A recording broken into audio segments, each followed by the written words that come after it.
Please শোনা যেতাম পারবি যা যা হ্যাঁ ভাই নকিব বঙ্গবন্ধু সম্বন্ধে নির্ধারিত বক্তৃতা।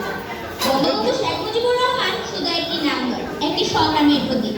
অতি সংগ্রামিত নেতা জাতির পিতা বঙ্গবন্ধু শেখ মুজিবুর রহমান বিশ্বের মানচিত্রে নিজ হাতে এগিয়ে দিয়েছেন লাল সবুজের দিশায়। তিনি সর্বকালের সর্বশ্রেষ্ঠ বাঙালি। বঙ্গবন্ধু শেখ মুজিবুর রহমান শুধু একজন মহান নেতৃত্ব নয়, তিনি একজন দার্শনিক, যিনি মুক্তিযুদ্ধের 20 বছর আগে থেকে স্বপ্ন দেখেছিলেন স্বাধীন বাংলাদেশে। বঙ্গবন্ধু শেখ মুজিবুর রহমান এদেশের আনা লাল সবুজের পতাকা, একটি ইতিহাস, একটি মহাকাব্য, একটি বাংলাদেশ। আমাদের বঙ্গবন্ধু শেখ মুজিবুর রহমান 1971 সাল পর্যন্ত তার দৃঢ় অবলিষ্ঠ নেতৃত্বের মাধ্যমে আমাদের দিয়ে গেছেন স্বাধীনতা।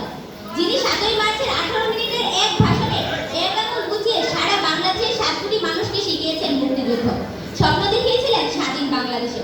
বঙ্গবন্ধু শেখ মুজিবুর রহমান যখন স্বাধীনতার পরে ঝাঁপিয়ে পড়লেন, বাংলাদেশকে আত্মনির্ভর করার কাজে ব্যস্ত ছিলেন, বিপদগামী স্বাধীনতা বিরোধীদের হাতে প্রাণ দিলেন বঙ্গবন্ধু। বাংলাদেশ তলিয়ে গেল 21 বছরকার অন্ধকারে। তিনি আমাদের কাছে চির অমর, চির ভাস্বর। বক্তব্য শেষ করছি। তবে হ্যাঁ, যতকাল রবে পদ্মা, মেঘনা, যমুনা বহমান, ততকাল রবে কীর্তি তোমার, বঙ্গবন্ধু শেখ মুজিবুর রহমান।